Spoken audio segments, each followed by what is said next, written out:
Another manager on the hot seat in Group H, Thomas Tuchel. There's a chance PSG doesn't make it out of the group. If he doesn't make it out of the group, he's gone, no questions asked, yeah? I think so. They won't say it at the club, even off the records. But he had been really close to getting fired already because the start of the season was terrible. You know, he lost the first two games in Ligue 1. If he had lost or not won the third one against Metz at the Parc des Princes, he would have been gone already. So I think if they don't make it out, even if they're still leading the league, that would be such a huge failure to not making it to the last 16 of the Champions League, the first time in the Qatari era, that I think it would be gone. Let's not forget that he's not Leonardo's man. He was appointed before Leonardo came back as a sporting director. You know how important the relationship between a manager and a sporting director is.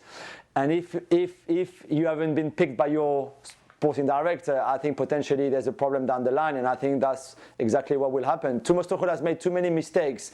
Yes, he got that team to the Champions League final for the first time in the history, but it's not enough. You can't always rest on what happened last year or the year before or 10 years ago or 15 years ago. The present is the most important now. It's not useful for anyone that you reached the Champions League final last year. It doesn't count anymore. What counts is what's happening now, and what's happening now is not pretty for Thomas Tuchel. Don, worth noting, PSG without Neymar, Mbappe, Icardi. All that said, do you believe Tuchel's the man to turn this around?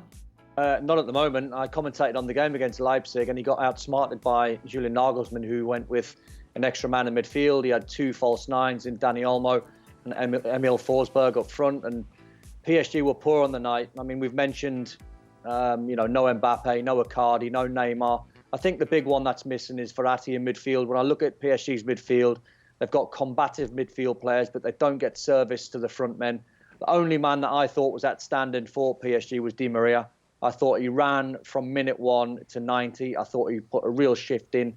He was demanding the ball. He was trying his best, but he didn't have the numbers and the quality around him. And now, Thomas Tuchel, 100% I agree with the boys. I think if he doesn't make it out of the group, I think he's gone. I think he's a manager that's in trouble at the moment. Jules, if Tuchel does go, where would PSG look? And could it be Pochettino himself? Of course it could. I think he should, more than Max Allegri. I think Leonardo, right now, probably has a little preference for Max Allegri. They've known each other for years. I think they see football in a very similar way. Pochettino is a former PSG captain, obviously. He played and was really good when he was there. Loved the club, loved the city, the fans love him.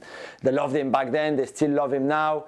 So I think he ticks a lot of the boxes as well. But eventually, Thomas Tuchel was appointed by Doha. It's the Emir of Qatar who chose him, not the sporting director at the time. I think this time very much so, Leonardo is in charge. He will have, I think, the last call to do on who would come next as a manager. And I've got a feeling, and speaking to a few people, that Allegri is slightly ahead of Pochettino in the pecking order if it's only down to what Leonardo thinks. And you could understand, as we said before, sporting director wants the best relationship they could have with their manager. Allegri and Leonardo will get on great, and that could make the difference between Pochettino and Allegri, I think. Since we mentioned Julian Nagelsmann just a little bit earlier, interested to get you guys' perspective on some quotes he had about Upamecano after the match against PSG. Critical is probably too harsh, but he pointed to mistakes that keep repeating themselves. Don, a couple months ago, this was the hottest defensive prospect in the world. Is he still for you? Yeah, he's still. I mean, he didn't have a good game against Leipzig. I mean, for the first goal, Willy Orban, the left-sided centre-half, gave him a terrible ball with players wrapped around him. And he didn't have the feet to try and wriggle out of a situation, what how many defenders do. I still think he's an outstanding player. As we mentioned, with young players, they always have a little bit of a dip. But I still think the qualities that he's got, he's physically immense. He's great with the ball at his feet. He loves to play a forward pass. And I think that's what Julian Nagelsmann was getting at. He said he's too eager because that's how he's learned coming through the ranks. He's learned to play, fast football. He tries to get the ball from back to front very quickly, and he's great when he's running and taking players on from that sort of position that he plays in as a centre-half. But I think what Julian Nagelsmann's getting at is he needs to be a little bit more patient, I guess, and keep hold of the ball and know when to take the sting out of the game and keep possession and take the tempo down. Well, that's not easy when you're a young player. Stevie, you were real high on Upamecano maybe just a couple months ago. Are you worried now or just growing pains? You kidding? Worried about what? In a shock move, a young player makes mistakes. Wow, that's never happened before, has it? I mean, come on. Listen, the guy's fantastic. He's got every attribute that you need to be a fantastic or even world-class centre-back.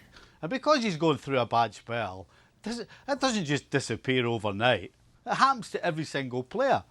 I don't like that Nagelsmann's talking about him in the press in a negative way. Listen, if you're going to talk about a player in the press, the only thing you should be saying is nice things, not negative stuff. So, listen, Upamecano, he's 22 years old. The two best centre-backs in recent years in the Premier League, Virgil van Dijk and Vincent Kompany, were exactly or pretty much in the same position as this guy is now. In fact, Upamecano's probably playing at a higher level now than the two of them were when they were 22 years of age. And look how it turned out for them. So, no, Upamecano has absolutely everything to be world class. And because he's gone through a bad spell, big wow, and a shock move, as I said, young players having a hard time.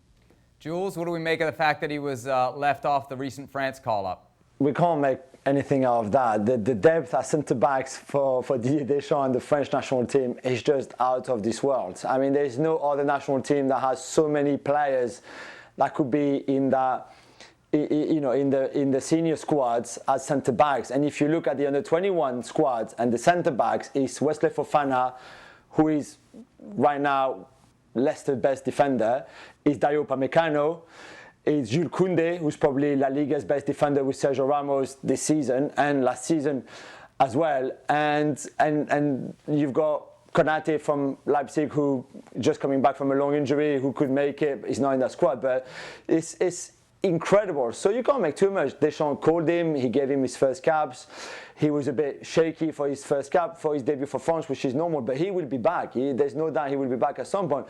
The only thing about Nagelsmann that makes me laugh is that this is what Nagelsmann asks him to do every game. Play forward, go quick, verticality, always. Find your midfield, find your forward all the time. And now he makes a mistake and Nagelsmann is like, oh yeah, he makes mistakes. This is what you're asking him to do. This is what you want him to do. I guarantee you that if he would not play that verticality, Nagelsmann would say, well, he's playing backwards too much. I want him to play forward. So it's always going to happen. Like Stevie said, he's young, he will learn. He gave a good interview in L'Equipe on Wednesday saying like, I know I make mistakes sometimes, I'm working on it. And he also said, I'm talking a lot to the manager about it, by the way. And then Nagelsmann goes and does that. I didn't think he was very classy.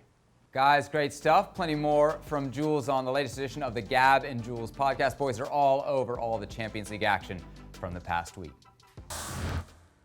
Well, thank you very much for watching ESPN on YouTube. For more sports highlights and analysis, be sure to download the ESPN app. And for live streaming, premium content, and let's not forget as well, ESPN FC 7 days a week. Subscribe to ESPN Plus.